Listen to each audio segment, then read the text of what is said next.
Le programme est vaste, cher maître. Du Baal Shem Tov au Rabbi. Comment? Du Baal Shem Tov au Rabbi.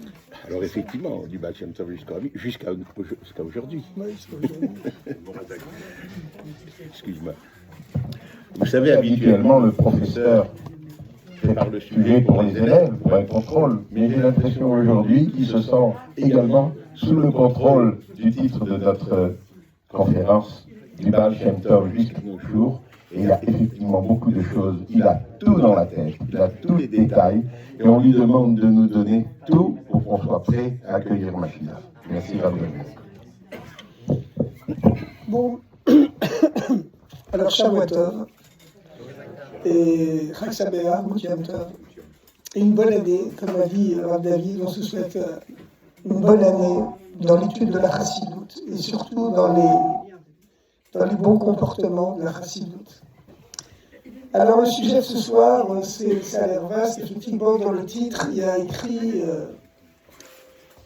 depuis le Baal Shem Tov, le premier maître de la Chassidoute, jusqu'à le jour, jusqu'à présent. Bah alors jusqu'à présent, c'est bien, aujourd'hui il y a environ 3000 Baté Chabad dans le monde entier. On va à Katmandou au Népal, en Bolivie, sur les rives de l'Amazone, en Thaïlande, dans des endroits complètement improbables, en Afrique noire. On trouve des Baté Chabad, des centres Lubavitch, des centres communautaires qui vous accueillent, vous donnent à manger cachère, site informatique, tout confort. Il y a beaucoup de sang et de souffrance aussi, beaucoup de larmes dans l'histoire de la Chassidoute, qui sont cachés parce que la Chassidoute, c'est surtout la joie. Alors il y a une histoire comme ça que m'a raconté le Chaliar de Lyon. Il y a beaucoup de shluchim aussi à Lyon.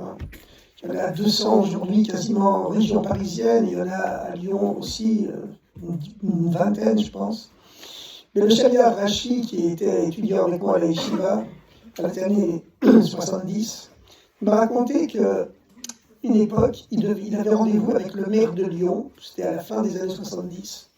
Il avait rendez-vous avec le maire de Lyon pour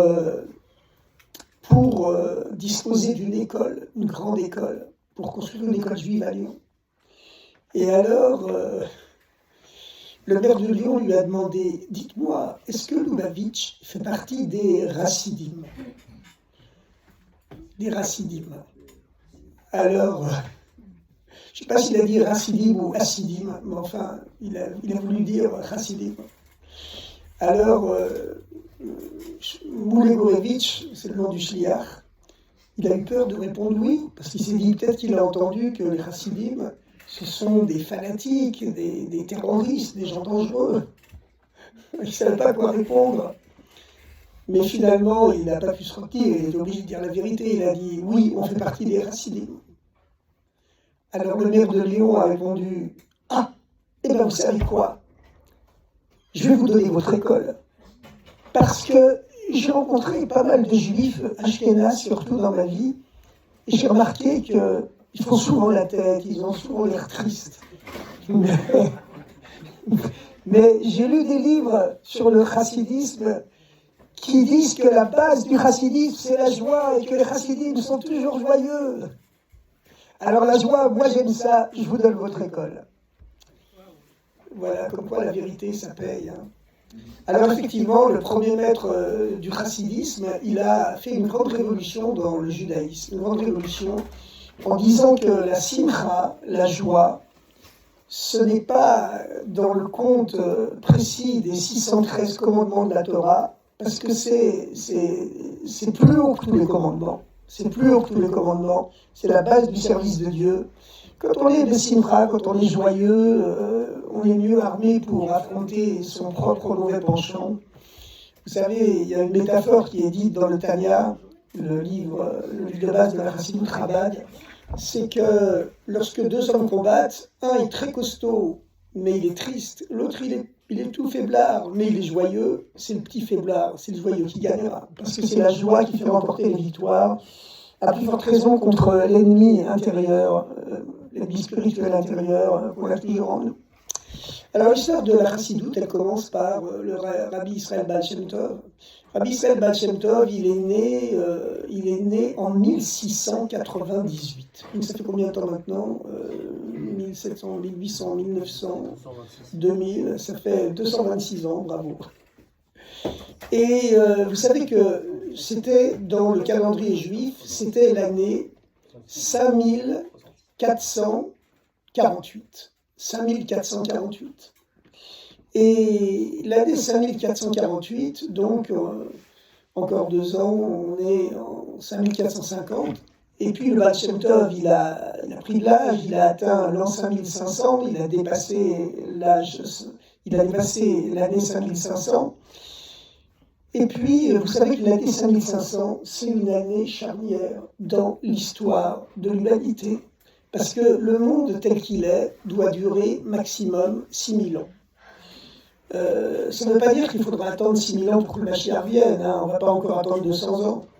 Mais le Mashiach il va venir bien avant. Mais il y a 2 périodes dans les temps messianiques. Il y a une première période où on continue à vivre normalement, on continue à manger, à boire, à dormir, à travailler, à prendre des vacances.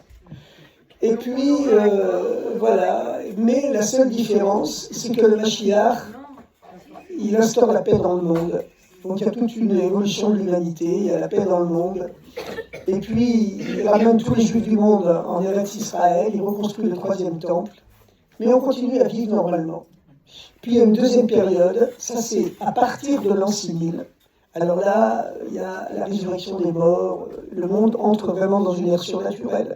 Mais la première période du Mashiach, tout continue à vivre normalement. Le Mashiach il est voilé, il réussit à ramener les Juifs à la Torah, à nous ramener tous en Eretz Israël. Et il instaure la paix dans le monde, mais tout continue, on continue encore une fois à manger, dormir, travailler, etc. Et vous savez que le Shabbat, oui, on a un corps, bien sûr, on vit dans son corps normalement, et même après, hein, on vivra dans son corps. Au contraire, il y aura la résurrection des morts, donc on sera toujours dans notre corps. Voilà. Alors, vous savez que le Shabbat, c'est le rappel hebdomadaire de l'ère messianique. Le Shabbat, c'est le rappel hebdomadaire de l'ère messianique. Et à partir du midi du vendredi, il y a déjà un parfum, un reflet du Shabbat qui pénètre les maisons juives. À partir du vendredi midi, on n'a plus le droit de dire les prières, les lamentations, les tachanoun. Et puis, c'est une coutume, écrite même dans le code de loi Shulchan Aruch, que juste avant Shabbat, il faut goûter une bouchée, un avant-goût de tous les plats qu'on mangera Shabbat. Juste une bouchée. De la même façon, dans le grand calendrier cosmique, à partir du midi du 6e millénaire, à partir de l'an 5500, c'est là que se déroule la vie du Baal Shem Tov, le premier maître du chassidisme, de la chassidoute. À partir de l'an 5500, on entre dans l'après-midi du vendredi de la veille du Shabbat éternel, le Mashiach. Donc à partir de l'an 5500, Dieu fait goûter à tous les Juifs du monde, de plus en plus, au fur et à mesure qu'on se rapproche de l'an 6000, Dieu fait goûter, à partir de l'an 5500, le midi du 6e millénaire, Dieu fait goûter à tous les Juifs du monde un avant-goût des temps messianiques, une bouchée.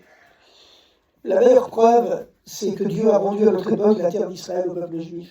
C'est un avant-goût matériel des temps messianiques. Il a rendu une force à l'armée juive, alors qu'on était auparavant le peuple persécuté, haïolotillé, ça ne sera plus comme on dit.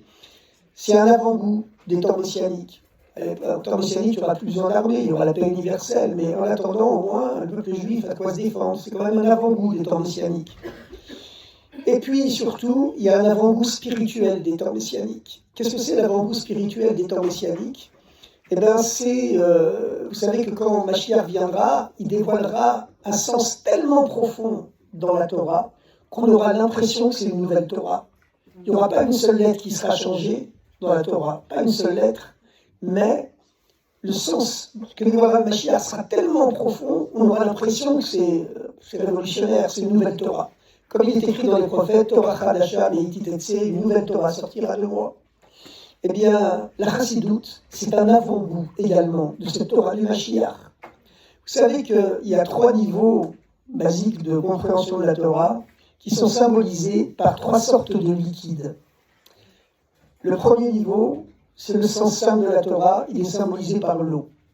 C'est le sens littéral. Il y a un niveau bien sûr beaucoup plus profond, c'est ce qu'on appelle le mystère, les secrets de la Torah, la Kabbale. Le mot Kabbale, il fait toujours peur. On se dit, ouais, les kabbalistes, c'est des gens qui connaissent des secrets, abracadabra, etc. Mais c'est symbolisé par le vin.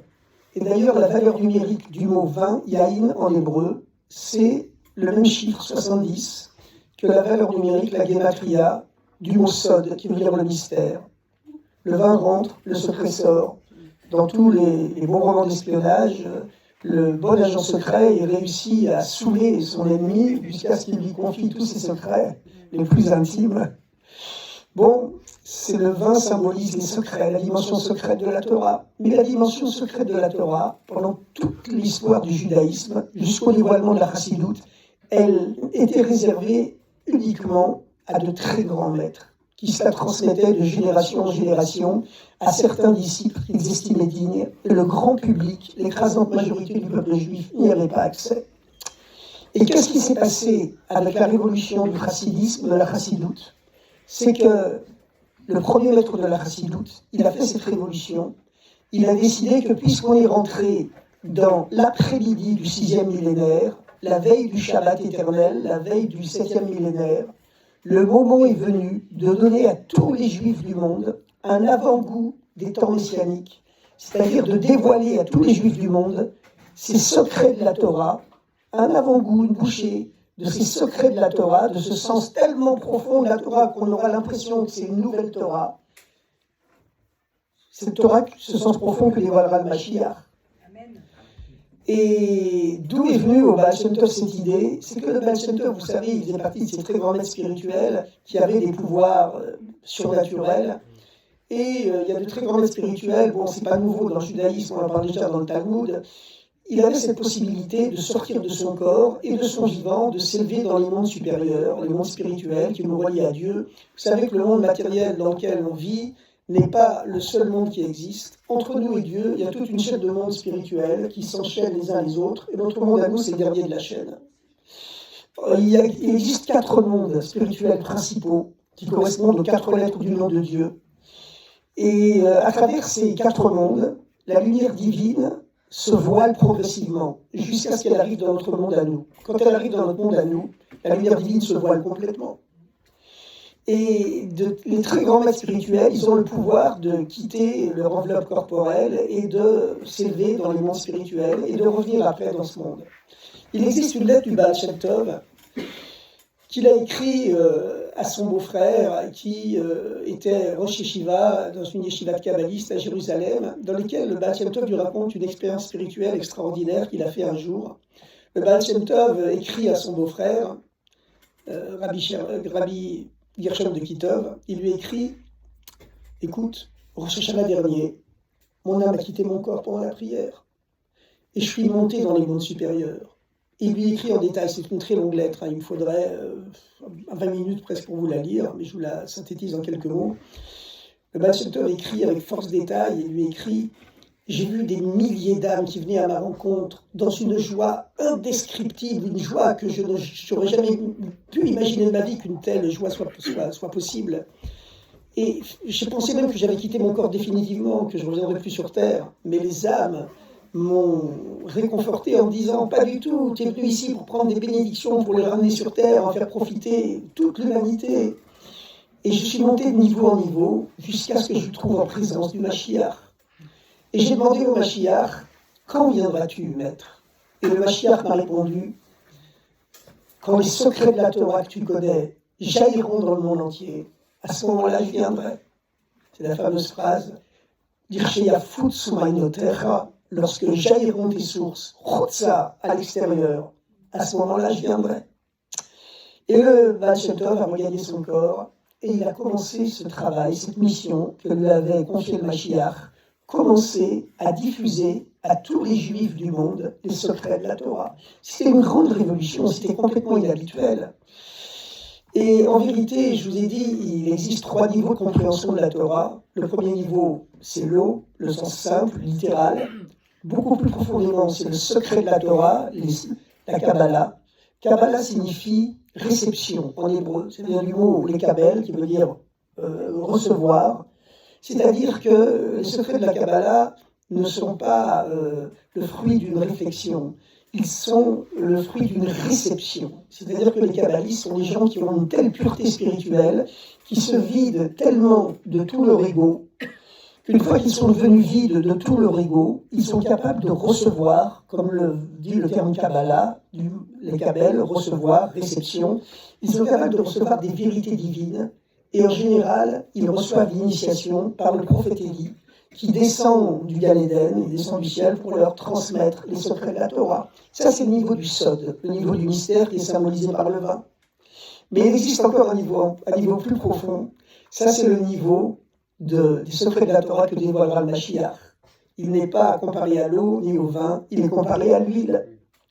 Et pourquoi l'huile? Parce que l'huile, symboliquement, elle flotte au-dessus de tous les liquides, même au-dessus du vin, ce qui exprime symboliquement un niveau de compréhension de la Torah qui est encore au-dessus de la Kabbalah traditionnelle. En ce niveau, la Kabbalah traditionnelle, c'est le secret de la Torah de Moïse, de Moshe, le sens secret.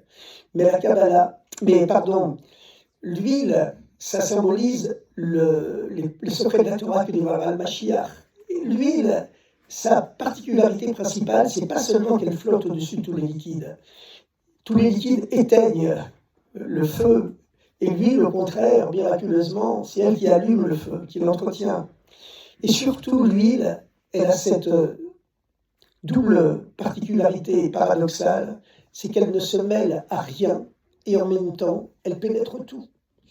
Lorsque dans la cache-route, il y a un mélange, par exemple, de plats de lait, de plats de viande, on téléphone au Rav pour lui demander qu'est-ce qu'il faut faire, si c'est à froid, si c'est à chaud, etc., etc., le Rav peut répondre quelquefois que c'est cachère. Mais s'il y a de l'huile dans le mélange, le Rav ne peut plus dire que c'est cachère, parce que l'huile pénètre tout, bien qu'elle ne se mêle à rien. Et c'est ça, ce secret de la Torah que dévoilera le Mashiach. On aura l'impression que c'est une nouvelle Torah. C'est un niveau tellement profond qu'il flotte au-dessus de tous les autres degrés de compréhension de la Torah, même la Kabbalah. Il ne se mêle à rien, mais il pénétrera l'ensemble de l'humanité. Et d'ailleurs, lorsque le premier Rabbi Lubavitch a été condamné, a été mis en prison, la première lettre qu'il a écrite, il a écrit à son ami, le Rabbi Berdichev, il lui a écrit tous les ministres de la cour du Tsar, tous les princes de Russie ont été émerveillés par les miracles que Dieu m'a accordés. Et les chassidim se sont demandé, mais c'est la seule chose qu'ils trouvent à dire, le Rabbi, que les princes, les goïms, les non-juifs ont été impressionnés. Et la réponse est que oui, parce que la chassidoute, justement, cette huile qui ne se mêle à rien, elle doit tout pénétrer. L'ensemble de l'humanité, pas seulement les juifs, mais l'ensemble de l'histoire, l'ensemble de l'économie mondiale, l'ensemble de la politique, l'ensemble des découvertes scientifiques. L'huile pénètre tout. L'huile du Mashiach, elle pénètre tout. Et la chassidoute, le dévoilement de la chassidoute par le Baal Shem Tov, c'est un avant-goût de cette huile de la Torah, de ces secrets de la Torah que dévoilera le Mashiach.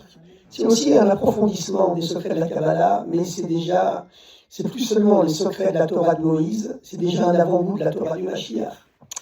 Bon, le Baal Shem Tov s'est rendu compte qu'il y avait une forte résistance dans le peuple juif à ces dévoilements inouïs. Et il s'est rendu compte qu'il avait été excommunié par certains rabbins. Il s'est rendu compte qu'il fallait aller doucement pour préparer le peuple juif. Donc, il ne dévoilait pas les secrets de la Torah directement.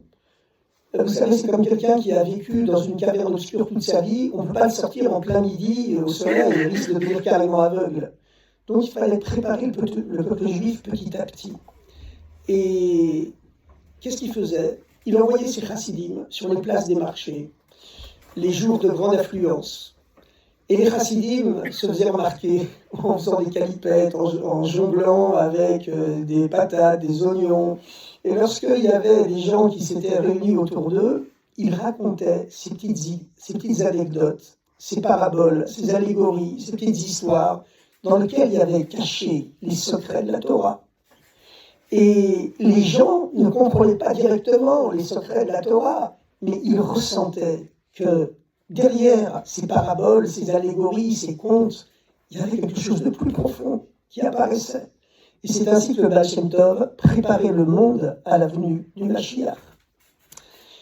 Le Baal Shem Tov a quitté ce monde et il a eu un disciple qui l'a encore dépassé, qui a pris 2 fois sa force spirituelle.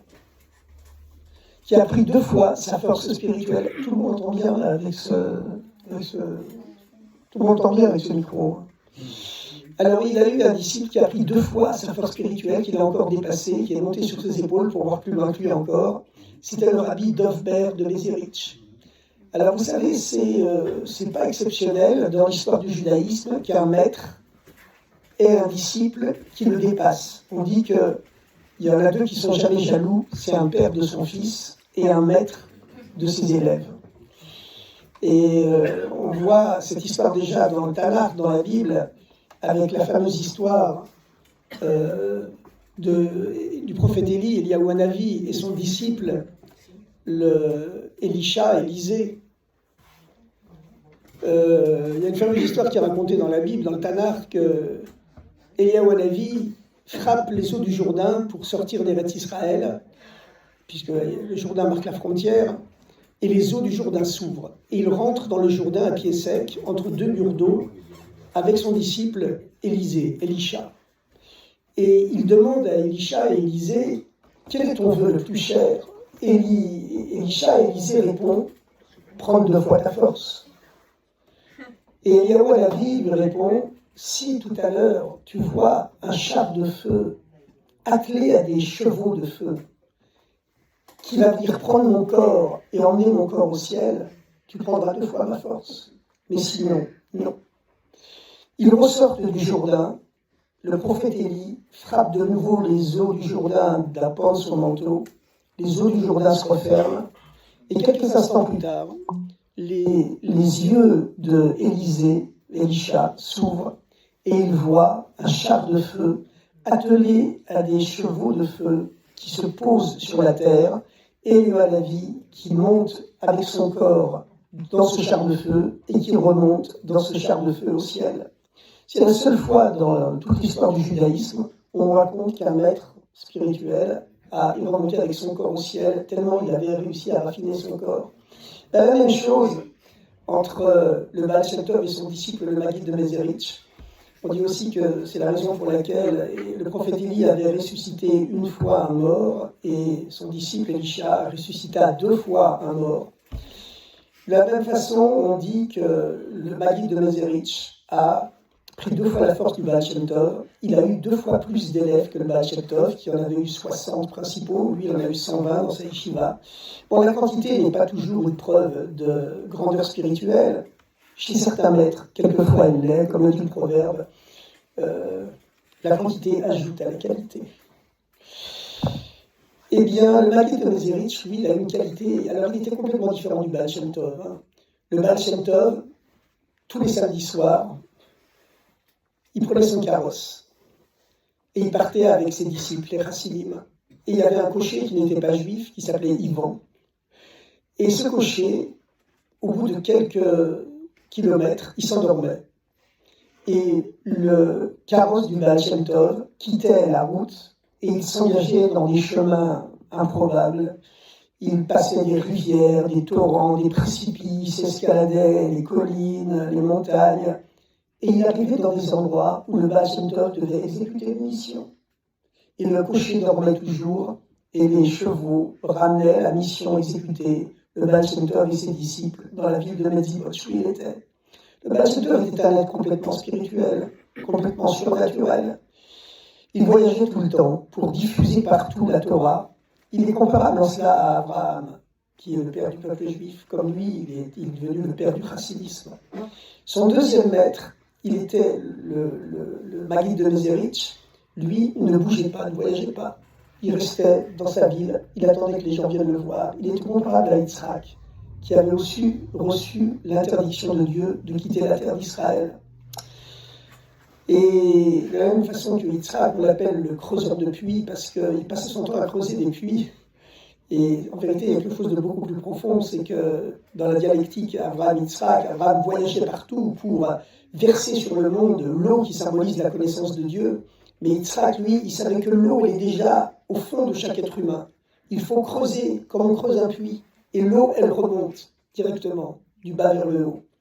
Abraham, c'était l'eau, Yitzhak, c'est le feu qui remonte du bas vers le haut. Et qu'il n'a plus besoin de voyager parce qu'il sait que l'eau, elle est déjà présente en chacun. Il suffit de creuser, d'enlever la poussière, la terre, le sable, le roc qui recouvre les eaux de vérité que chacun a en soi. Et quand on creuse bien, l'eau monte, comme l'eau d'un puits. Et le rabbi utilise souvent cette métaphore en disant quelquefois il y a des juifs qui sont même anti-religieux, c'est très dur de parler avec eux, mais il faut savoir que l'eau pure, elle est aussi en eux. Il suffit de creuser, et l'eau montera. À la troisième génération est venu le premier rabbi de Lubavitch. Bon, ça ne s'appelait pas encore Lubavitch. C'était Rabbi Shneur Zalman. Bon, c'était un disciple du Maguide de Mezerich. Il n'avait pas connu personnellement le Baal Shem Tov. Le Rabbi Shneur Zalman, c'était une âme nouvelle. C'était une âme nouvelle. Qu'est-ce que ça veut dire que c'était une âme nouvelle? Vous savez qu'à partir de l'an 5500, la veille du Mashiach, il n'y a plus d'âmes nouvelles qui descendent dans ce monde. On est tous des vieilles réincarnations qui avaient déjà vécu de nombreuses vies. À la veille de la naissance du Admor Hazaken, de Rabbi Shneur Zalman, qui fut donc le premier rabbi de Lubavitch, le Baal Shem Tov se réjouissait, il se mettait à danser, même le jour de Yom Kippour, il demandait qu'est-ce qui se passe. Il a dit, j'ai vu cette année une chose qui ne s'est pas produite depuis déjà plusieurs siècles. Une âme nouvelle va descendre dans ce monde pour dévoiler une nouvelle façon de servir Dieu, un nouveau chemin dans la Torah qui illuminera le monde jusqu'à la venue du Mashiach. C'est pour ça qu'il était tellement joyeux, tellement heureux. Après la naissance du Admor Hazaken, par contre, il était très triste. On lui a demandé qu'est-ce qui se passe.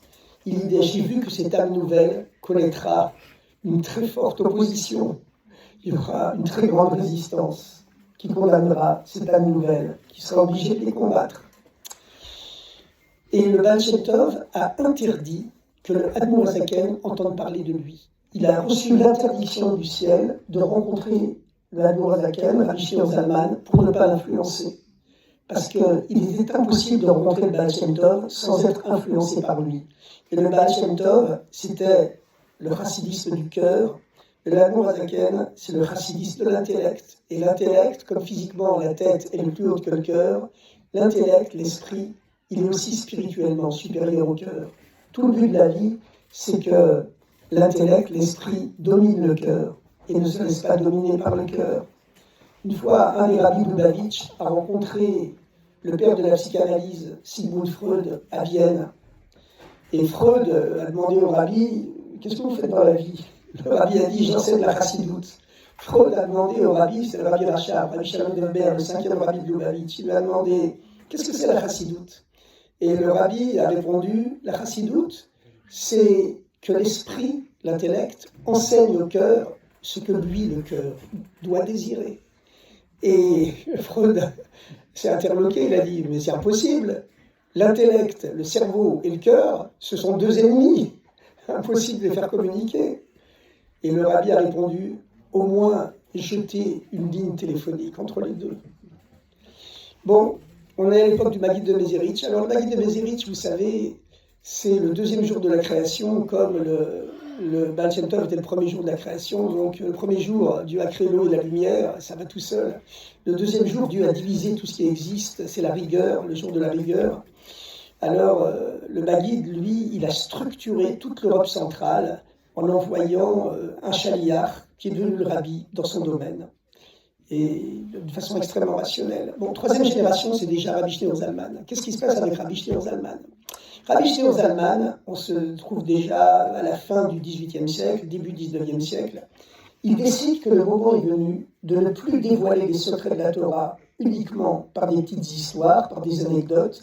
Il décide que le moment est venu de dévoiler directement les secrets de la Torah et de les mettre carrément à la disposition de tous les Juifs du monde.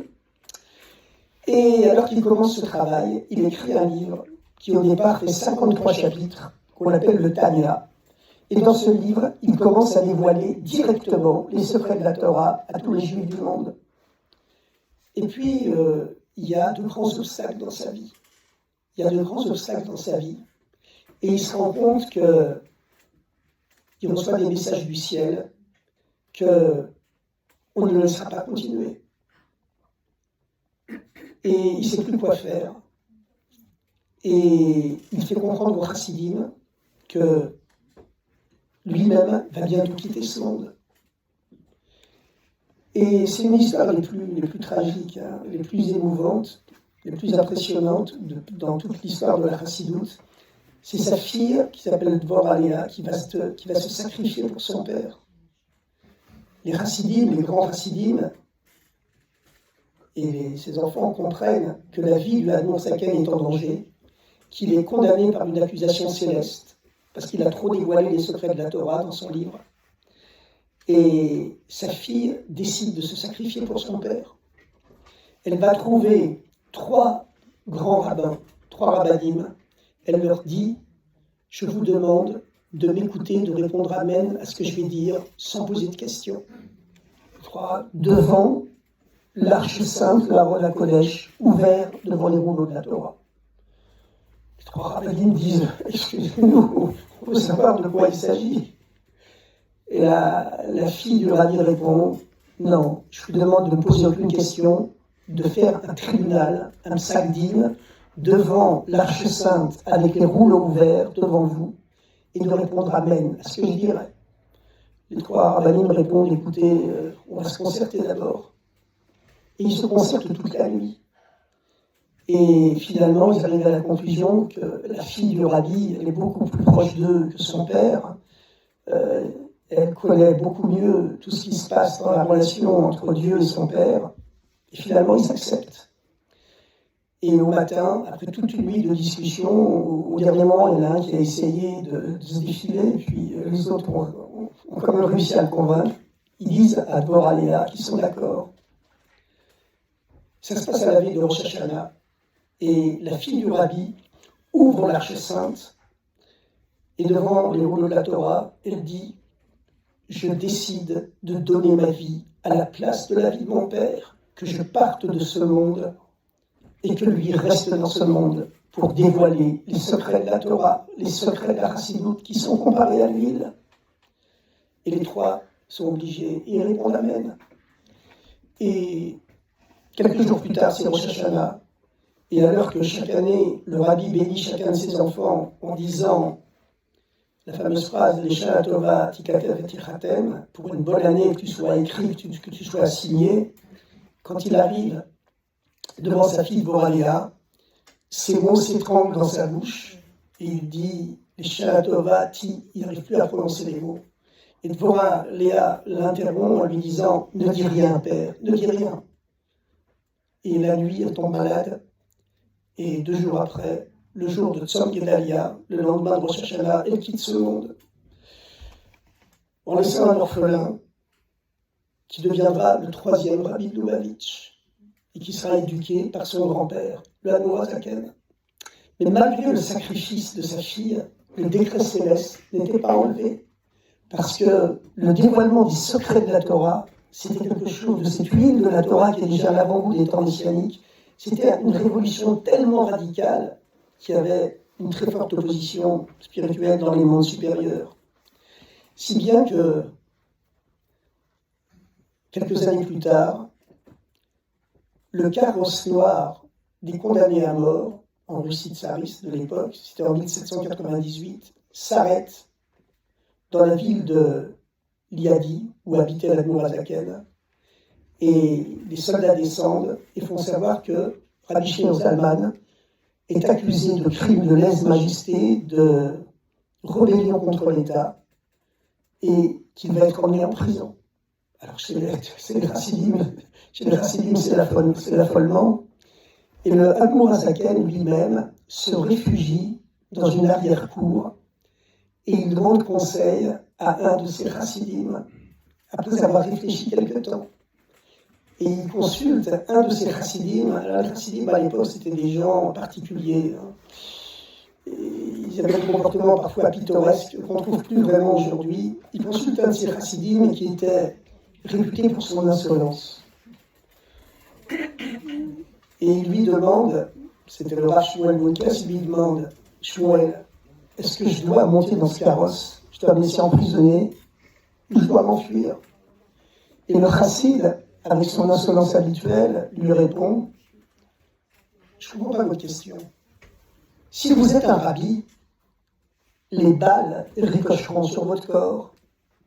Et si vous n'êtes pas un rabbi, de quel droit avez-vous enlevé les plaisirs de ce monde matériel à tellement de milliers de juifs? Et la réponse plaît au rabbi. Il monte dans le carrosse noir. Et il va rester en prison 53 jours contre les 53 chapitres de son livre le Tanya, dans lequel il avait commencé à dévoiler ces fameux secrets de la Torah qui sont comparés à l'huile. Et le dernier jour de son emprisonnement, c'est lui-même qui l'a raconté, il reçoit la visite du Baal Shem Tov et du Maguid de Mézérich, qui sont descendus du ciel, du Gan Eden, pour lui apparaître dans sa prison. Et il leur demande quelle est la vraie raison de mon séjour en prison. Ils lui répondent, il y a une accusation contre toi. Dans le tribunal céleste, on t'accuse de trop dévoiler les secrets de la Torah. Et il répond, est-ce que je dois arrêter? Et les 2 maîtres qui sont descendus du ciel lui répondent, non, maintenant que tu as entrouvert la porte, au contraire, tu dois l'ouvrir en grand. Et il lui donne la liste des 22 questions que le tribunal du Tsar lui posera le lendemain et les 22 réponses qu'il faudra donner. Et il éblouit tellement ses juges le lendemain qu'il est innocenté. Et ce jour-là, c'est le 19 qui se lève.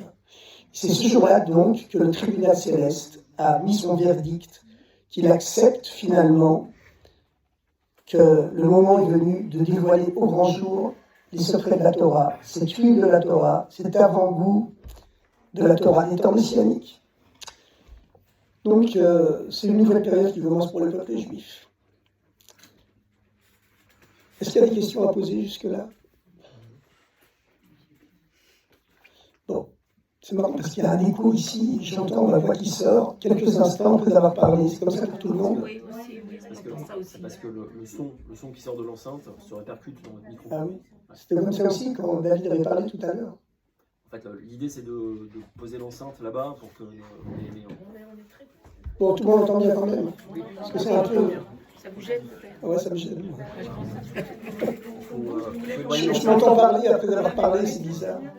Non, peut-être. Bon, enfin, c'est pas grave. Allez. Le plus simple, c'est de te déplacer. Oui, aussi. Ah, voilà. Voilà. Mets-toi ici. Voilà. Mets-toi ici. Là, tu seras loin du micro, et là, tu entendras mieux.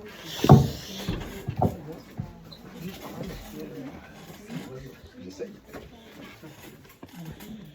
Il y a eu en tout 7 rabbis de Lubavitch. Ces 7 rabbis de Lubavitch correspondent aux 7 jours par lesquels Dieu a créé le monde.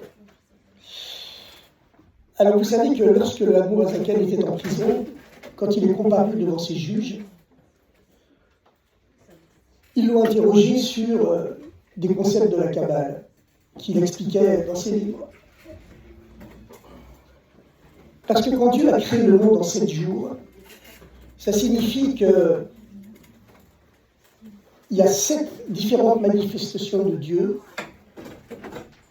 qui sont apparues.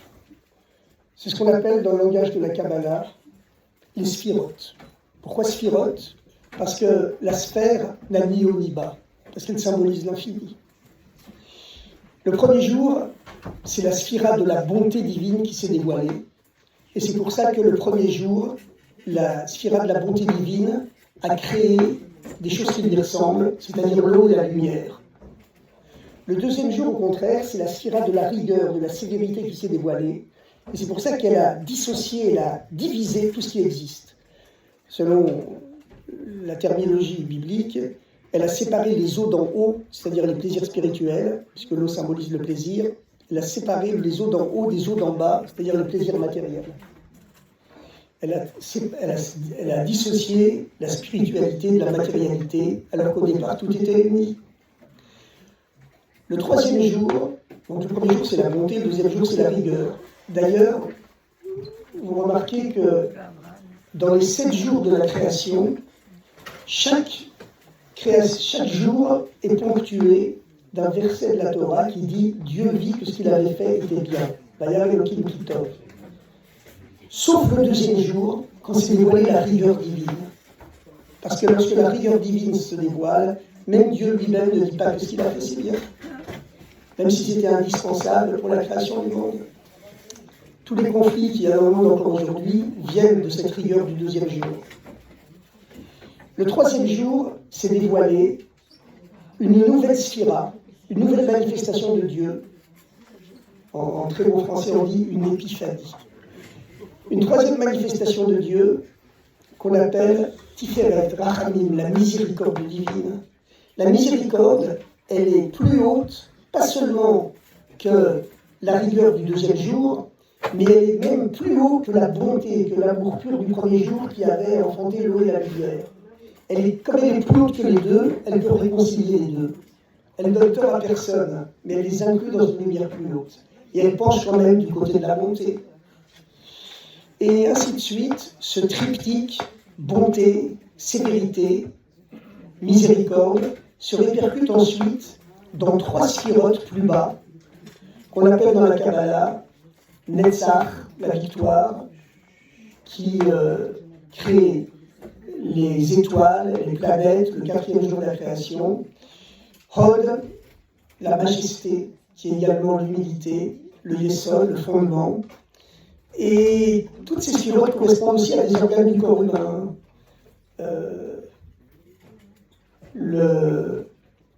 La bonté et la rigueur sont les poumons, la miséricorde c'est le cœur, les 3 sphirotes suivantes, ce sont dans l'homme, les reins et l'organe génital. Et puis, la dernière sphira, c'est elle qu'on appelle la royauté. Parce que c'est par cette sphira que Dieu règne sur le monde. Et chez l'être humain, c'est la capacité de chacun de nous, puisqu'on est tous créés à l'image de Dieu. Quand la Torah dit qu'on est créé à l'image de Dieu, ça veut dire qu'on est créé à l'image des 7 forces par lesquelles Dieu a créé les 7 jours du monde. Et c'est cette spirale qu'on appelle la royauté, elle permet à chacun de nous de régner sur son environnement à travers nos pensées, nos paroles et nos actions. Alors, quand le Azaken était en prison, les juges lui ont dit « Mais vous faites preuve de lèse-majesté, de rébellion contre le tsar, contre l'empereur. Vous écrivez que la royauté, c'est en dessous de tout. » Parce que c'est la dernière, la plus basse de toutes les sphirotes, qui reçoit la lumière des 6 sphirotes précédentes pour les dévoiler justement dans le monde. Alors le Azaken a dû leur expliquer métaphysiquement, kabbalistiquement, tout l'ordre des sphirotes et en quoi consistait la royauté, qui chez l'être humain, c'est effectivement la dernière étape de tout le processus psychologique. Après l'intellect, après les sentiments, vient finalement la pensée, la parole et l'action qui nous permet de communiquer et de régner sur notre environnement. C'est en ce sens que la dernière spirale est appelée Malchut, la royauté, et comme c'est la dernière de tout le processus, elle est en dessous de tout, parce qu'elle reçoit la lumière de toutes les spirales précédentes. Bon, alors les juges écoutaient cela complètement ébahis. Ils n'avaient jamais entendu parler de ce genre de commentaires, et le Azaken finalement a commencé à leur dévoiler à eux donc ces secrets les plus profonds de la Torah. Je vous ai parlé des 7 sphirotes, et les 7 rabbis de Lubavitch correspondent à ces 7 sphirotes. C'est le retour des 7 sphirotes dans le monde. Ces 7 sphirotes étaient déjà intervenus dans le monde, avec Abraham, qui était l'expression aussi de la bonté du premier jour, Yitzhak, qui était l'expression de la rigueur divine du deuxième jour, Yaakov, qui est l'élu des patriarches. Yaakov, c'est l'élu, le troisième des patriarches, parce que Abraham n'avait pas réussi, malgré toute sa bonté, tout son amour, il n'avait pas réussi à transmettre le judaïsme son propriétaire spirituel à tous ses enfants, puisque Ishmaël, c'est devenu l'ancêtre du monde arabo-musulman. Yitzhak non plus n'avait pas réussi à transmettre tout son judaïsme à ses deux enfants, puisque Ésaü et Esav, son jumeau aîné, est devenu l'ancêtre du monde de l'Occident chrétien. Jacob, lui, a réussi, malgré toutes les épreuves, à transmettre le judaïsme à tous ses 12 fils. Personne n'a créé de civilisation étrangère.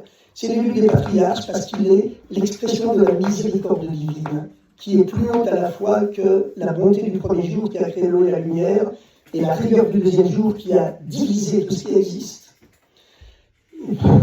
Cette fameuse rigueur pour laquelle Dieu lui-même a refusé de dire que ce qu'il avait fait c'était bien. Par contre, le troisième jour, quand se dévoile la miséricorde divine, eh bien la Torah écrit 2 fois que Dieu a vu que ce jour-là, ce qu'il avait fait était bien. C'est pour ça qu'on dit que le mardi, le troisième jour de la semaine, dimanche, lundi, mardi, c'est un jour qui porte bonheur. C'est le jour où Dieu dit chaque fois que ce qu'il a fait, c'est bien. Bien pour le ciel et bien pour les hommes. Tov l'Hashamaïm, bien pour les cieux. Tov l'Abriout, et bon, bien pour la santé matérielle et spirituelle. Donc, l'Admour HaZaken, c'est le premier rabbi, et puis ensuite, il y a son fils qui lui succède. Alors, son fils, voilà, c'est un peu la même dialectique qui existe entre Abraham et Yitzhak. Son fils, il est extrêmement rigoureux. Alors, vous savez qu'il y a des phénomènes très étranges dans l'histoire juive qui n'existent plus aujourd'hui. Il n'en existe que des relents, que des petits restes. Mais malheureusement, ces petits restes existent toujours. C'est le problème de l'excommunication. Les Juifs, on ne sait pas pourquoi, ils ont toujours adoré s'excommunier les uns les autres. C'est malheureux. On dit que le temple de Jérusalem a été détruit à cause de la haine gratuite. Et ce phénomène d'amour de l'excommunication, il nous poursuit depuis des milliers d'années. Puisque c'est à cause de cette haine gratuite que le deuxième temple a été détruit. On a vu ça à l'époque de Maïmonide. Maïmonide, le Rambam, qui vivait au XIIe siècle, a été excommunié par les plus grands rabbins de son temps. Il a fallu quelques siècles avant que tout le monde se réconcilie autour de son œuvre. Et à partir de la fin du Moyen-Âge, jusqu'à nos jours, il est considéré comme le plus grand maître du peuple juif au cours du Moyen-Âge. Au point que sur sa tombe aujourd'hui, depuis déjà un millier d'années, il est écrit à Tibériade sur sa tombe: mais Moshe a Moshe le comme que Moshe, de Moïse à Moïse, il n'a pas eu comme Moïse. C'est-à-dire comme Moïse Maïmonide, Moshe avec Maïmon. Aujourd'hui, personne ne contester cet épitaphe sur sa tombe. Mais à l'époque, il avait été excommunié, on avait brûlé son livre. Les plus grands rabbins, pas tous, mais une grande partie d'entre eux. Il est arrivé la même chose au Admour HaZaken avec le Tanya. Il a été excommunié, lui et tous ses disciples, tous les chassidim, par le plus grand rav de l'époque en Europe, qui était le Gaon de Vilna. Le Gaon de Vilna qui est révéré aujourd'hui encore comme un des plus grands maîtres de l'histoire du judaïsme contemporain. Mais quand même, c'est lui qui a signé l'excommunication du Rabbi Shneur Zalman. Et Rabbi Shneur Zalman, avec ses chassidim, a tenté d'aller rencontrer le Gaon de Vilna dans sa capitale, à Vilna. Mais le Gaon a quitté la ville pour ne pas le rencontrer. Et le Admour HaZaken a demandé l'arbitrage des kabbalistes du monde Sfarad. Mais le Gaon de Vilna a encore refusé. Et la deuxième génération, donc, après que l'Admour HaZaken a quitté ce monde, eh bien, son fils lui a succédé. Et il y avait eu une plaisanterie dans un mariage. Le fils du rabbi, qui devait plus tard lui succéder, avait interpellé son père en disant à son père: je suis mieux que toi. Le fils avait interpellé son père en disant: je suis mieux que toi, parce que mon père est un rabbi. Le père du rabbi Shneur Zalman n'était pas un rabbi. Et le rabbi lui a répondu: je suis mieux que toi, parce que mon fils sera rabbi. Et effectivement, le fils du rabbi, Rabbi Weber, a succédé au Admour HaZaken. Mais quand est venue la troisième génération, que le fils du rabbi, Rabbi Weber, qui exprimait donc la rigueur divine du deuxième jour, a quitté ce monde. Aucun de ses fils n'a accepté de devenir rabbi, parce qu'ils se souvenaient de cette plaisanterie de leur grand-père, qui disait « Je suis dur toi, parce que mon fils sera rabbi ». Son fils est devenu rabbi, mais les petits-fils ont tous refusé de l'être. Et c'est son petit-fils, le fils de l'orphelin de Dvoralia, qui avait sacrifié sa vie pour son père, qui est devenu le troisième rabbi de Lubavitch. Bon, à l'époque, en Russie, vous savez, la vie était dure pour les Juifs. Il y avait des persécutions terribles. Les Juifs étaient sans arrêt déportés des campagnes, on les obligeait à vivre dans les villes. Bon, il y avait des persécutions, il y avait des pogroms. Et bon, en 1826, il y a eu un décret que un certain pourcentage des enfants juifs devaient être incorporés de force dans l'armée du tsar à l'âge de 10 ans. Et c'était un drame pour la communauté juive, évidemment. Il y avait des kidnappeurs professionnels qui venaient arracher les enfants dans leur famille pour accomplir ce quotient. Et si les rabbinim, les chefs communautaires, n'apportaient pas le quota d'enfants destinés à l'armée, mais l'armée, attention, c'était 25 ans d'armée, où on faisait tout pour les convertir au christianisme. Les enfants étaient perdus pour leur famille, mais aussi perdus pour le judaïsme. Il y a eu des dizaines de milliers d'enfants juifs qui ont été ainsi perdus pour leur famille. C'était une des plus grandes catastrophes, des plus grandes souffrances qui soient arrivées dans toute l'histoire du peuple juif sur des milliers et des milliers d'années. On appelait ces enfants les cantonistes, parce qu'ils partaient dans les campements de Sibérie. Et les familles ne les voyaient plus. Et le deuxième rabbi de Lubavitch, Rabbi Dovber, alors qu'il faisait un voyage, a été interpellé une soir dans la chambre où il habitait, par la fenêtre, par une femme qui a crié « Rabbi, ils ont pris mon fils !» Et le cri de cette femme a tellement touché le deuxième rabbi, Rabbi Dovber, qu'il est tombé malade. Et quelques semaines après, il est mort. Il a quitté ce monde. Lui a succédé donc le fils de Dvoralia, le petit-fils de Rabbi Shimon Zalman, qu'on appelle l'Admour Hazaken, l'ancien rabbi, parce qu'il était le premier des 7 rabbis de Lubavitch. Et lui, le Tzemach Tzedek, il était l'incarnation de la 3e sphira, de la création du monde, la miséricorde divine. C'est lui qui a réussi à réconcilier les opposants à la Chassidoute, les disciples du Gaon de Vilna, qui avaient excommunié son grand-père. Il a réussi à réconcilier tous les opposants avec les Chassidim. Et ça a été la fin de la guerre entre Chassidim et opposants. C'est bizarre ce bruit, un bruit bizarre. Ça grésille. Il faut peut-être baisser un peu le son. Comment ? Baisser un peu, ça va peut-être moins grésiller. C'est les mouvements du micro. Enfin, après, je suis pas un professionnel. Donc, on arrive à cette 3e génération et le Tzemach Tzedek met en place, le Tzemach Tzedek met en place tout un système qui permet de sauver les cantonistes. Il y avait beaucoup d'enfants qui mouraient le long du voyage vers la Sibérie et le Tzemach Tzedek s'arrangeait pour qu'il y ait tout un trafic pour faire passer les enfants morts comme s'ils étaient vivants et ainsi préserver ceux qui étaient vivants pour les arracher au cantonnement militaire et les ramener, non pas dans leur famille, parce qu'ils auraient été rattrapés par la police, mais au moins les faire adopter par d'autres familles juives loin de chez eux. C'est seulement dans la deuxième moitié du XIXe siècle que le système des cantonistes a été aboli en Russie par le tsar Alexandre Ier, qui avait également aboli le servage, et qu'on avait appelé le tsar libérateur. Le 4e rabbi de Lubavitch a été le plus jeune des 7 fils du Tzemach Tzedek, Rabbi Shmuel.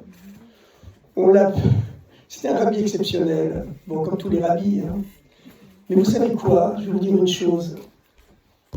Toutes ces histoires, elles sont racontées en détail dans ce livre que j'ai écrit. Il y a beaucoup de gens qui l'ont lu déjà. On peut lever la main les gens qui ont déjà lu ce livre. Il n'y a pas beaucoup de gens qui l'ont lu. Ben, je vous recommande de le lire.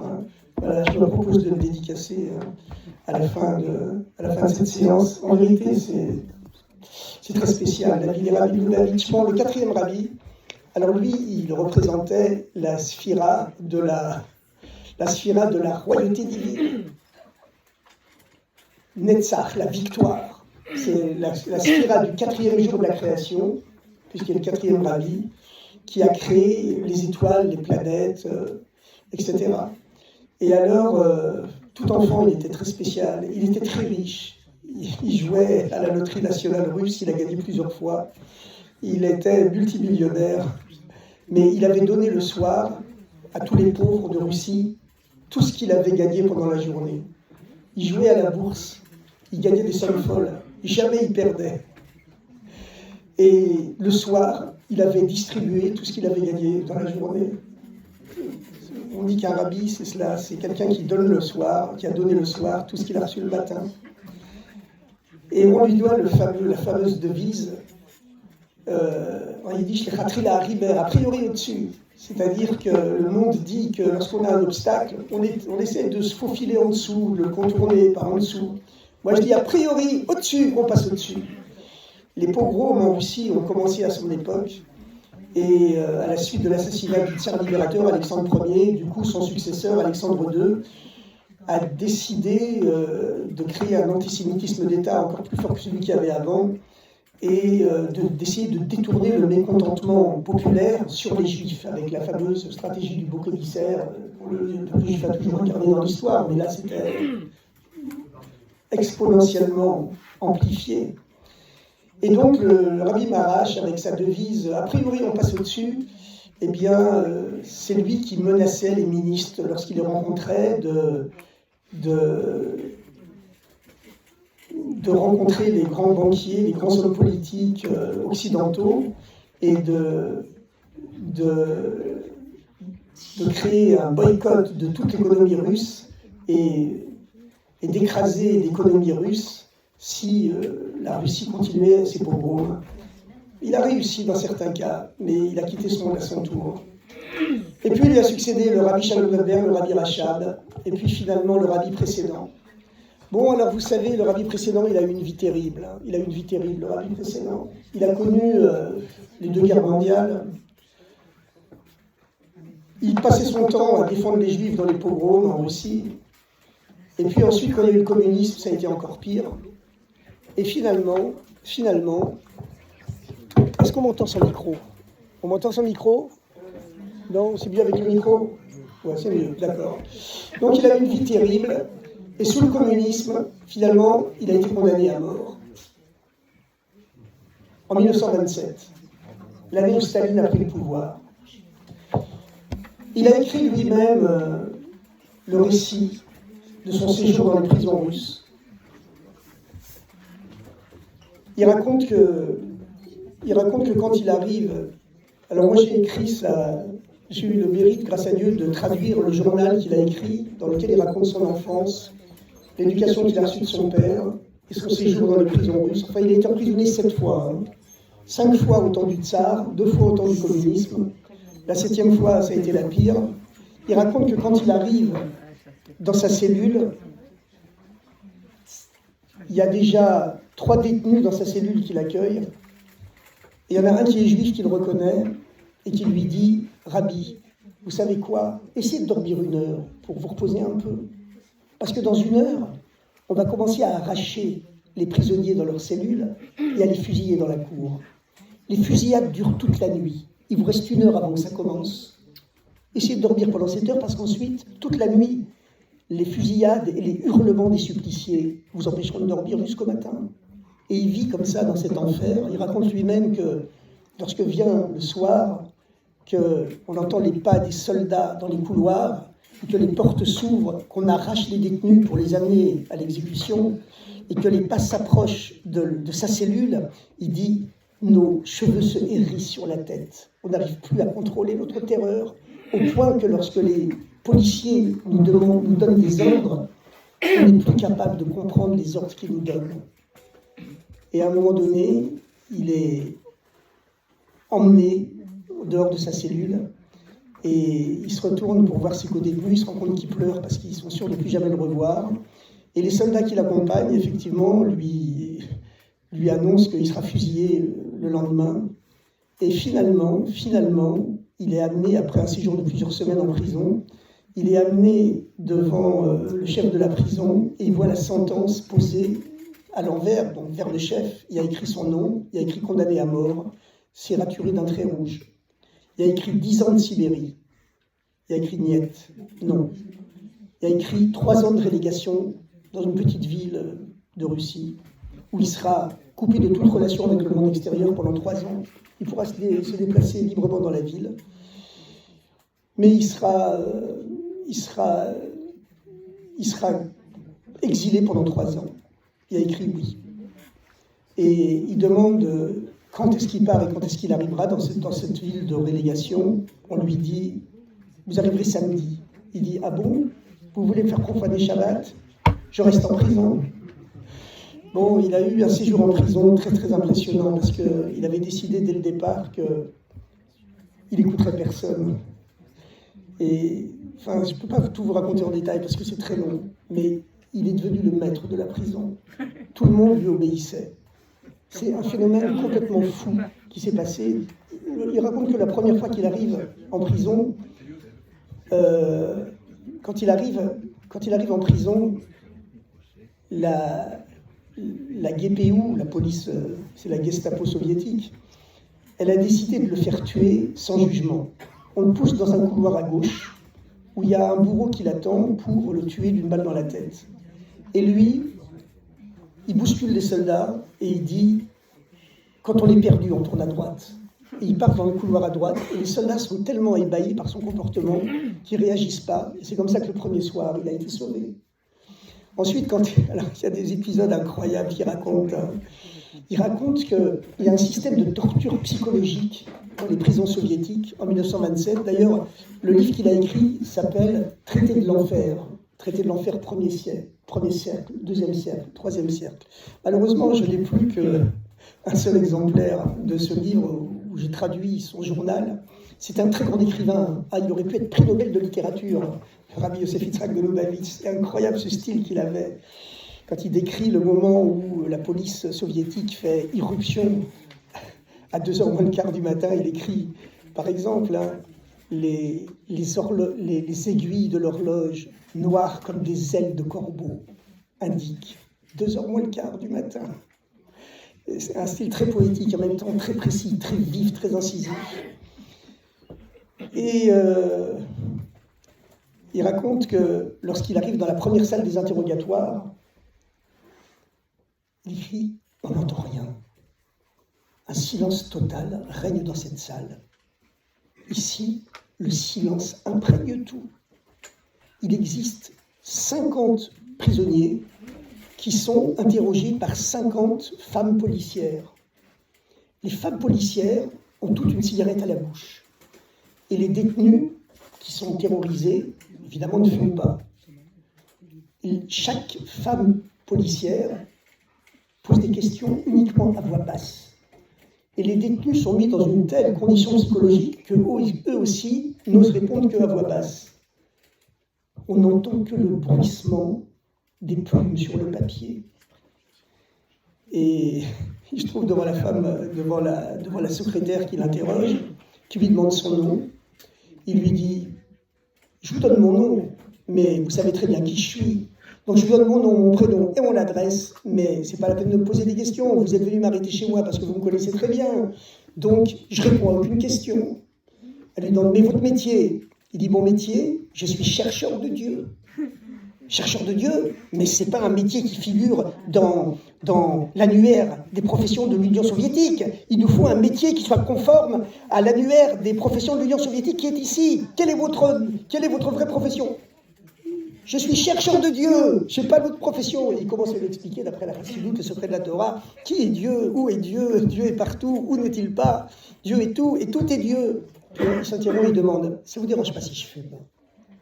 Et la secrétaire est tellement éberluée dans ce système de terreur psychologique, personne n'aurait jamais osé lui poser une question pareille. Alors elle dit Et alors le rabbi continue à écrire dans son style exceptionnel. À ce moment-là, 3 officiers supérieurs entrent dans la salle. Alors il avait écrit auparavant que, au milieu de toutes les secrétaires qui interrogent des soldats, il y a 3 gardes qui observent tout le monde d'un air vindicatif, avec les yeux fixés sur chacun. Il dit, quand les 3 officiers rentrent dans la salle, l'ange de la mort rentre dans la salle. Les secrétaires, les femmes policières, se recroquevillent encore davantage sur leurs feuilles. Et les yeux des 3 gardes, qui terrifiaient tout le monde, se mettent à rouler dans leurs orbites, comme la baguette d'un chef d'orchestre qui serait devenu enragé. Ils cherchent quelqu'un des yeux, ces 3 officiers, et quand leur regard se pose sur moi, je vois qu'ils ont trouvé. Mais ça leur est difficile de descendre à mon niveau, de venir vers moi devant tout le monde. Mais comme mes réponses avec la secrétaire créaient un petit brouhaha, ils en profitent pour s'approcher. Et il y en a un qui demande, que se passe-t-il ici? Alors la secrétaire répond, ce citoyen refuse de répondre aux questions et il refuse de donner un métier qui corresponde à l'annuaire et il demande s'il peut fumer. Et bon, tout le monde a entendu parler du rabbi de Lubavitch, hein, c'est plus que le grand rabbin de Russie. Il dirige dans toute l'URSS un réseau clandestin de yeshivot clandestines. C'est ce qui lui a valu justement d'être emprisonné. Parce que la plupart des grands rabbins avaient quitté l'URSS tant qu'il était encore possible de fuir. Et lui avait décidé de rester, c'est le seul qui soit resté. Et donc il dirigeait tout le système de l'étude du judaïsme clandestin en URSS. Et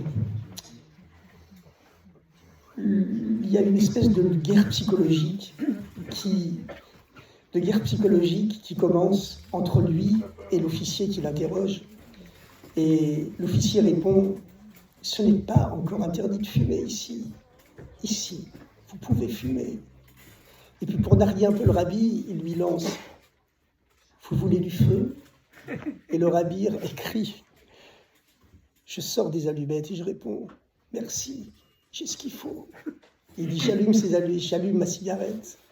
Et il écrit cette phrase curieuse, ces allumettes et cette cigarette sont des réceptacles naturels pour un salut divin qui vient d'un niveau complètement surnaturel. Parce qu'en vérité, si le 6e rabbi de Lubavitch est mis en prison, et s'il a été condamné à mort, c'est qu'il a été lui aussi victime, comme le premier rabbi, Rabbi Shlomo Zalman, il a été victime lui aussi d'un décret dans le tribunal céleste. Quel décret? C'est que lui, le 6e rabbi, veut aussi donner à tous les juifs du monde un avant-goût des temps messianiques. Mais plus seulement un avant-goût spirituel, le dévoilement des secrets de la Torah, comme le premier rabbi, un siècle auparavant. Lui, il veut donner un avant-goût matériel des temps messianiques à tous les juifs du monde.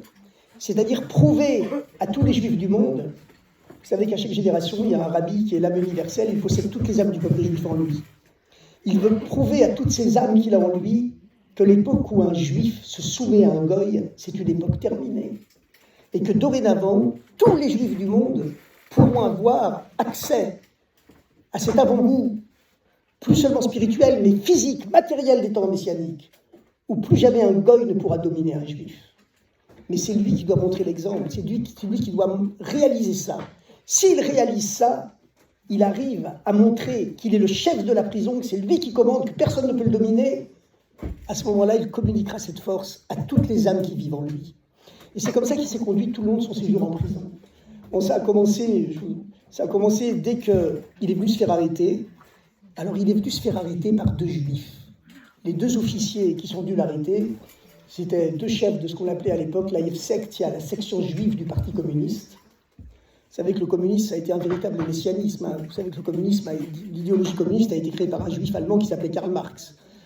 Le grand-père de Karl Marx était rabbin, ses parents s'étaient déjà convertis au christianisme. Bon, lui c'était le type du juif antisémite. Mais enfin, il a créé l'idéologie communiste, une idéologie qui a quand même, à un moment donné, régné quasiment sur la moitié de l'humanité. L'URSS, les démocraties populaires d'Europe centrale, la Chine, l'Indochine, le Vietnam, le Cambodge, le Laos, Cuba, etc. Le tiers de l'humanité ont vécu sous cette idéologie communiste. Et dans des pays comme la France, toute l'intelligentsia quasiment était communiste. Voilà, le plus grand philosophe du second XXe siècle en France, Jean-Paul Sartre, eh bien, il disait « des anticommunistes sont des chiens ». Dans les milieux universitaires, personne ne pouvait dire du mal du communisme. Pourtant, il y avait déjà des témoins des crimes de Staline, des crimes du communisme. Le communisme a fait 100 millions de morts, 2 fois plus que la Deuxième Guerre mondiale, qui a fait 50 millions de morts. Mais les hommes ont tellement besoin de rêves, tellement besoin de messianisme, que ça a été comme ça. Et d'ailleurs, son texte, le texte du rabbi qu'il a écrit et qu'il a publié 1 an après avoir échappé à la mort, eh bien, c'était un des premiers textes qui sont sortis en Occident, qui décrivent le système concentrationnaire soviétique avec cette déshumanisation totale des prisonniers qui ne devaient plus que des numéros. Et les nazis, plus tard, ont reproduit tout le système concentrationnaire soviétique, et c'est ce qui leur a servi de modèle pour faire leur propre camp de concentration. Bon, les Russes avaient quelques années d'avance. Alors donc il raconte que quand il est arrêté, tout au début de son arrestation, ce sont 2 officiers juifs qui viennent l'arrêter. 2 officiers juifs. Un est un petit-fils de Chassidim Lubavitch, un est un fils de Chassidim Lubavitch. Et il y en a un qui veut se moquer de lui, qui lui dit « Mon grand-père portait la valise de votre grand-père. Aujourd'hui aussi, les Chassidim restent des Chassidim. Aujourd'hui aussi, je porterai votre valise. » Et le rabbi lui répond « Ton grand-père avait l'honneur de porter la valise du mien, mais toi, je ne te permettrai pas de toucher ma valise. » Et il lui arrache la valise des mains. Pourquoi il fait ça? Qu'est-ce que ça va le gêner qu'un jeune homme de 25 ans porte sa valise? Mais le rabbi veut montrer que l'époque où un goy, et ces juifs antisémites, quelquefois, ils se conduisent pire que des goys. C'est sûr qu'au fond d'eux-mêmes, ils ont une âme juive. Mais justement, ce sont les âmes les plus hautes qui descendent au plus bas. Il veut montrer que personne ne peut dominer un juif. C'est un juif qui se bat pour le judaïsme. C'est une époque terminée. C'est pour ça que, quelques heures plus tard, quand il arrive en prison, on veut le pousser à gauche dans le couloir noir. Il répond non. Quand on est perdu, on tourne à droite, il tourne à droite. Et c'est pour ça qu'il se montre indomptable pendant tout son séjour en prison. On lui dit, tu tournes à gauche, il tourne à droite, tu tournes à droite, il tourne à gauche. Quand il arrive dans sa cellule, on lui dit, ici, il faut travailler. Hein. Il refuse de lever le petit doigt. Et finalement, il exerce un tel ascendant psychologique sur ses co-détenus que ce sont eux qui font tout le travail pour lui. Et comme il le dit, j'échange les quelques centimes que j'ai contre du papier à cigarette. Et il écrit des commentaires de Chassidoute sur le papier à cigarette. Et comme il a du temps libre en prison, puisqu'il ne travaille pas, il se met à chanter. Et il y a une espèce d'ascendant psychologique qui tombe sur tous les gardiens. Finalement, le gardien principal, qui est une espèce de sadique pathologique, il raconte au rabbi que son thé n'a pas de goût, il n'a pas de saveur s'il n'est pas en train de torturer quelqu'un à mort. Et il lui compte par le détail tous les sévices sadiques qu'il exerce sur tous les détenus. Et même ce sadique pathologique, vous savez, comme les Allemands plus tard dans les camps de concentration, ils nommeront des capots qui sont des sadiques, qui sont des malades mentaux, ou alors des repris de justice, des criminels, pour commander les autres détenus. Voilà, ils ont copié ça sur le système concentrationnaire soviétique. Et donc, finalement, il commence à faire sa prière du soir, et il y a ce Pétia, qui s'appelle Pétia, ce capot sadique pathologique, il lui aboie derrière le trou du Judas, il lui aboie « Couchez, c'est l'heure de dormir !» Et le rabbi répond « Je dois dire ma prière du soir, d'après la constitution soviétique, la liberté de religion existe dans ce pays, etc. etc. » Finalement, ce sera Pétia lui-même, le gardien, qui viendra lui dire quelle est l'heure de la prière. Alors, si un ensemble comme ça, il fait la grève de la faim pour obtenir cette filine, finalement il arrive à les réobtenir, et finalement quand on vient lui annoncer qu'il est libéré, ce qui était quelque chose d'incroyable, parce que chaque nuit, il pouvait se faire emmener pour être fusillé, comme à la base il avait été condamné à mort, il devait être fusillé, alors que dans cette prison, on ne sait jamais si le lendemain on sera encore vivant. Il répond « Je reste en prison, parce que je ne profanerai pas Shabbat ». Et finalement, il obtient finalement, par miracle, la possibilité de quitter l'URSS, mais il décide qu'il quittera l'URSS seulement avec sa bibliothèque précieuse, qui contient des manuscrits précieux qui sont des pièces de musée. La douane soviétique refuse de les faire sortir, et il répond « Je sortirai avec tous mes biens, tous mes manuscrits, sinon je reste en URSS ». Et de nouveau, le Kremlin craque, et répond qu'on lui donne tout ce qu'il veut et qu'il s'en aille. Et quand il arrive à Riga, un petit pays qui est neutre à l'époque et qui lui accordera sa citoyenneté, il arrive, il dit « Si je recevrais tout l'or du monde pour repasser par les épreuves que j'ai endurées, je refuserais. Et si on me donnait tout l'or du monde pour m'enlever les épreuves que j'ai endurées, je refuserais aussi. » Et un an plus tard, il écrit sa première lettre pour célébrer son premier anniversaire de libération, qui était le jour même de son anniversaire d'ailleurs, du Beit Tammuz. Il écrit « Sachez que ce n'est pas seulement moi qui ai été libéré. Tous les juifs du monde ont été libérés, qu'ils soient religieux ou pas religieux. Même ceux pour qui le nom d'Israël n'est qu'un surnom. Ils sont tellement assimilés que pour eux c'est seulement un surnom, c'est plus leur nom, le fait d'être juif, le nom d'Israël. Eux aussi ont été libérés avec moi. » Et 40 ans après sa libération, c'était en 1927, son emprisonnement et sa libération, 40 ans après, en 67, il y a eu la guerre des 6 jours. Et notre rabbi, le rabbi, a commenté la guerre des 6 jours en disant « Quand le rabbi précédent est sorti de prison, il y a exactement 40 ans, et qu'il a dit « C'est pas seulement moi qui ai été libéré, tous les juifs du monde ont été libérés. Kol Michel Israël Yechouné, tout celui qui est surnommé par le titre d'Israël a été libéré avec moi. » On n'a pas compris ce qu'il voulait dire. Il a fallu 40 ans pour que le monde entier voie que lorsqu'un juif se conduit dorénavant avec la même fierté, la même détermination que le rabbi Yosef Yitzhak a eu en prison, ne faire aucun compromis et dire que, avec cette conscience que plus jamais un goy pourra dominer un juif, il a fallu 40 ans pour voir que ça s'applique à tous les juifs du monde, y compris à cet État qui est Israël, quelque part de surnom, mais qui mérite d'être libéré et qui donne exemple de fierté à tous les juifs du monde. Bon, le rabbi précédent, vous savez, il a eu une vie terrible. Il a connu les bombardements nazis en Pologne, au début de la guerre 39-45. Il aurait pu quitter la Pologne avant la guerre, il a refusé pour rester avec ses frères. Bon, finalement, il a pris le dernier bateau qui quittait l'Europe du Nord vers l'Amérique. Il est arrivé en Amérique en 1940. En disant il faut reconstruire ici tout ce qui a été détruit dans l'ancien monde, il faut le reconstruire dans le nouveau monde. Et puis le rabbi lui a succédé. Le rabbi c'est le 7e rabbi. Bon, alors le rabbi c'est le 7e rabbi, vous savez, le premier commentaire du rabbi lorsqu'il devient rabbi, c'est...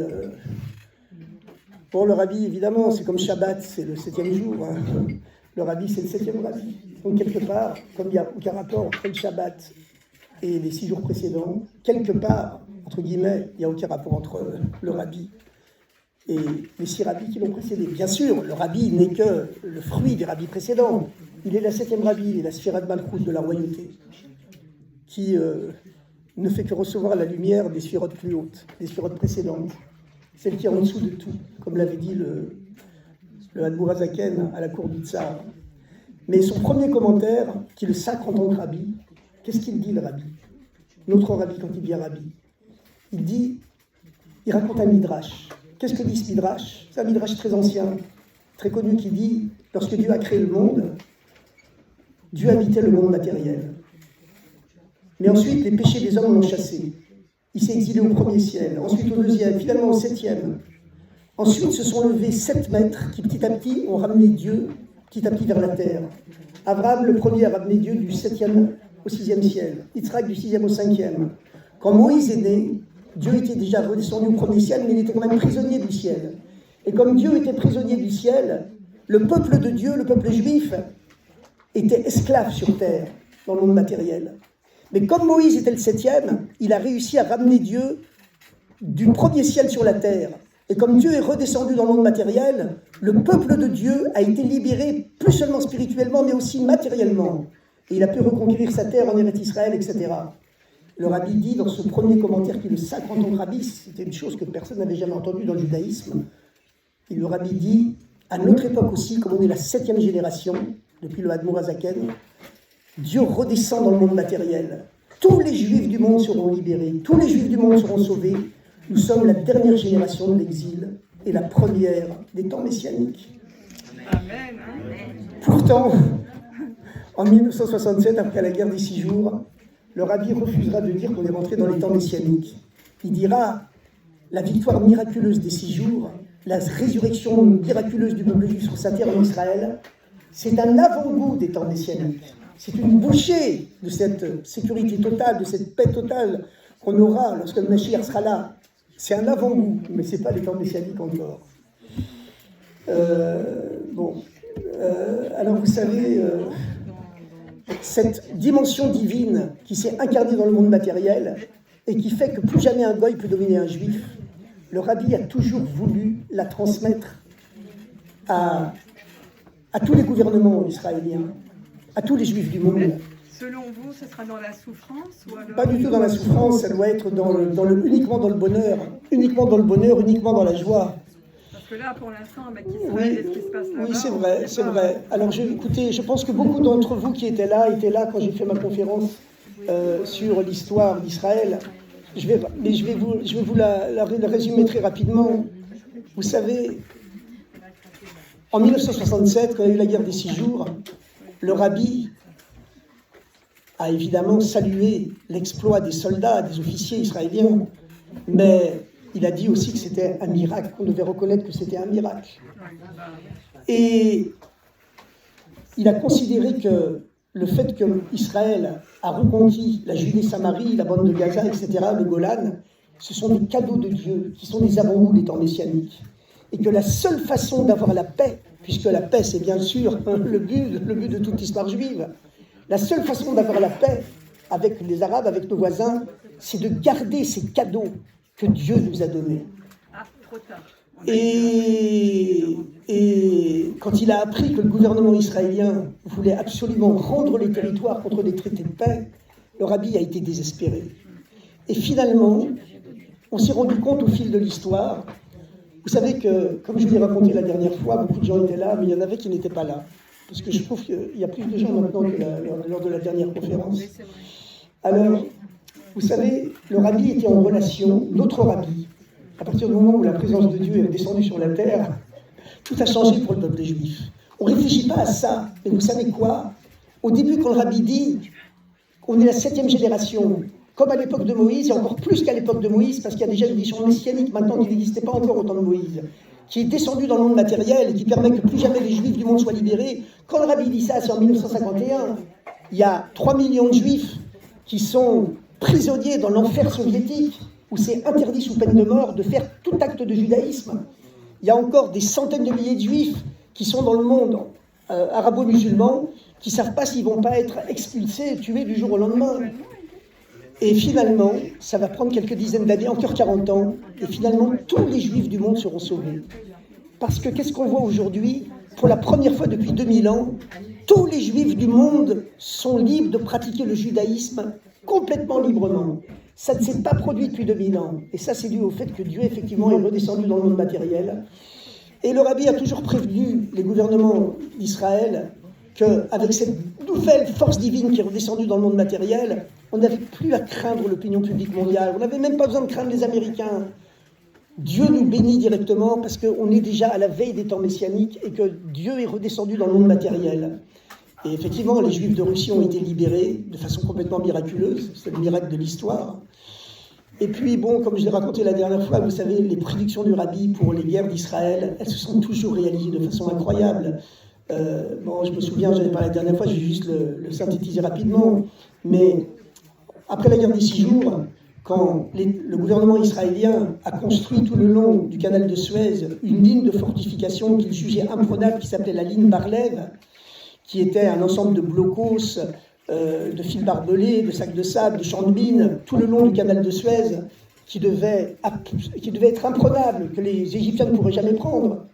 Le Rabbi a envoyé des lettres, des télégrammes, des coups de téléphone au chef des services secrets de l'armée qu'il connaissait personnellement, qui était venu le rencontrer plusieurs fois, le général Aaron Yariv, Arik Sharon, qui était justement le commandant du front sud de cette ligne qu'on appelait la ligne Bar-Lev, du nom du chef d'état-major israélien de l'époque, Chaim Bar-Lev. Le Rabbi a dit, mais la ligne Bar-Lev, vous êtes en train, vous, l'état-major d'Israël, de commettre une tragique erreur, la même erreur que les Français avaient construite dans les années 30 avec leurs lignes Maginot, leur ligne de fortification statique immobile qui était imprenable face aux Allemands, mais que les Allemands ont contourné en quelques jours. Et le Rabbi insistait, et quand il a vu que ses lettres personnelles, chef du gouvernement israélien, ne servaient à rien, il s'est mis à crier publiquement dans les Farbringen. Évidemment, il parlait en yiddish dans les Farbringen, mais il criait. Moi, à l'époque, je ne comprenais pas encore le yiddish, j'étais à l'Yeshiva de Brunois, et j'entendais dans le jargon, je ne comprenais rien, mais j'entendais des mots qui étaient familiers, j'entendais, comme j'avais fait des études d'histoire, j'entendais Maginot, Bar-Lev.